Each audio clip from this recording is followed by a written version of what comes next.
തമിഴ്നാട്ടിൽ AIADMKയും BJPയും സഖ്യത്തിൽ ഏർപ്പെട്ടതിനു ശേഷം വലിയ കോളിളക്കമാണ് അവിടെ ഉണ്ടായിരിക്കുന്നത്. ഇതിൽ ഏറ്റവും അധികം വിറളി പിടിച്ചിരിക്കുന്നത് തമിഴക വെട്രിക്കഴകത്തിന്റെ അധ്യക്ഷനായിട്ടുള്ള സിനിമാ നടനുമായിട്ടുള്ള വിജയ്ക്കാണ്. വിജയ് തമിഴ്നാട്ടിൽ ഞാനും DMKയും തമ്മിലാണ് മത്സരം എന്ന് നാഴികയ്ക്ക് 40 വട്ടമായി പറയുന്നു. എന്നാൽ തമിഴ്നാട്ടിലെ മറ്റ് നിരീക്ഷകരെല്ലാം പറയുന്നത് BJPയും AIADMKയും ഒരുമിച്ച് നിൽക്കുമ്പോൾ അവർക്ക് ഭരണം പിടിക്കാനുള്ള സാധ്യതകൾ വളരെയധികം കൂടുന്നു എന്നുള്ളതാണ്. അതിന്റെ വലിയ അലയൊലികളാണ് ഇപ്പോൾ DMKയിലും TVKയിലും, പ്രധാനമായും ഈ TVK കാണിക്കുന്ന വെപ്രാളമൊക്കെ അതിന്റെ ഒരു അലയൊലികളാണ് എന്നാണ് ഇപ്പോൾ കൃത്യമായി നിരീക്ഷകർ പറയുന്നത്. എന്തായാലും തമിഴ്നാട്ടിൽ കഴിഞ്ഞ ദിവസം അമിത്ഷാ എത്തി വന്ന് നടത്തിയ ആ ഒരു പരാമർശവും പ്രസംഗവും നമുക്കൊന്ന് കേട്ടിട്ട് വരാം.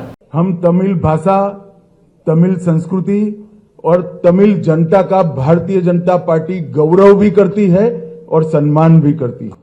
தமிழ் மக்களையும் தமிழ் மாநிலத்தையும் தமிழ் மொழியும் நாங்கள் எங்கள் கௌரவமாக கருதுகிறோமே தவிர என்றுமே தமிழ்நாட்டை பாஜக பிரச்சனைக்குரிய மாநிலமாக கருதியதில்லை. ये नरेंद्र मोदी जी ही थे जिन्होंने महान तमिल परंपरा से सेंगोल को संसद के अंदर प्रस्तापित किया. DMK ने कभी मांग नहीं की. ஆனா நாங்க மோடி அவர்கள் தமிழ்நாட்டை மதித்து தமிழ் கலாச்சார பண்பாட்டை மதித்து பாராளுமன்ற புதிய கட்டிடத்தில் செங்கோலை நிறுவினார். ஆனா திமுக அதை எதிர்த்தது.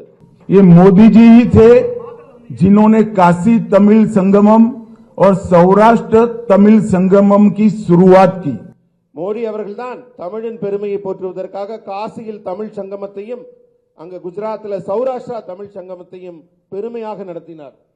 खेलो इंडिया में तमिल मार्शल आर्ट सिलंबम को मोदी जी ने ही शामिल किया. தமிழ்நாட்டில் மிக புகழ்பெற்ற பாரம்பரிய விளையாட்டான சிலம்பம் விளையாட்டை கேலோ இந்தியா விளையாட்டு போட்டியில் அவர் இணைத்தவர் திரு மோடி அவர்கள். मोदी जी ने ही सेंट्रल शास्त्रीय तमिल संस्थान CICT 25 करोड़ की लागत से इसकी शुरुआत नरेंद्र मोदी जी ने ही की. தமிழ்நாட்டில் தமிழ் மொழியை வளர்ப்பதற்காக இருக்கிற ஒரே நிறுவனம் செம்மொழி தமிழாய்வு நிறுவனம். அது மத்திய அரசின் நிறுவனம். 24 கோடி ரூபாய் முதலீட்டில் அதை உருவாக்கியவர் திரு நரேந்திர மோடி. हमारी सरकार ने ही ह्यूस्टन यूनिवर्सिटी में तमिल पीठ की शुरुआत की. ஹூஸ்டன்ல இருக்கிற பல்கலைக்கழகத்தில் தமிழ் இலக்கியத்திற்கான ஆராய்ச்சி இருக்கை உருவாக்கப்பட்டுள்ளது. तिरुकुरल का अनेक भाषाओं में अनुवाद भारत सरकार करा रही है.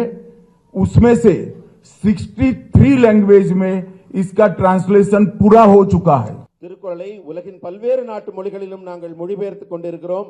அதுல 63 மொழிகளில் ஏற்கனவே திருக்குறள் மொழிபெயர்க்கப்பட்டிருக்கிறது. और मोदी जी ने ही महान तमिल कवि सुब्रमण्यम भारती की संपूर्ण रचना संग्रह का विमोचन किया है. തമിഴ്നാട്ടിൽ BJP AIADMKയുമായി സഖ്യത്തിൽ ഏർപ്പെടുമ്പോൾ വേറൊരു ജാക്ക്പോട്ട് കൂടെ BJPക്ക് ഉണ്ട് എന്നുള്ളതാണ്. രാജ്യസഭയിൽ BJPയുടെ സീറ്റ് വർദ്ധിക്കും എന്നുള്ളതാണ്.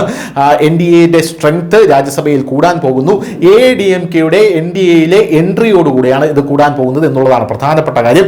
നിലവിൽ NDAക്ക് 128 MPമാരാണ് ഉള്ളത് രാജ്യസഭയിൽ. അതേസമയം ഇന്ത്യ അലയൻസിന് 88 MPമാർ മാത്രമാണ് ഉള്ളത്.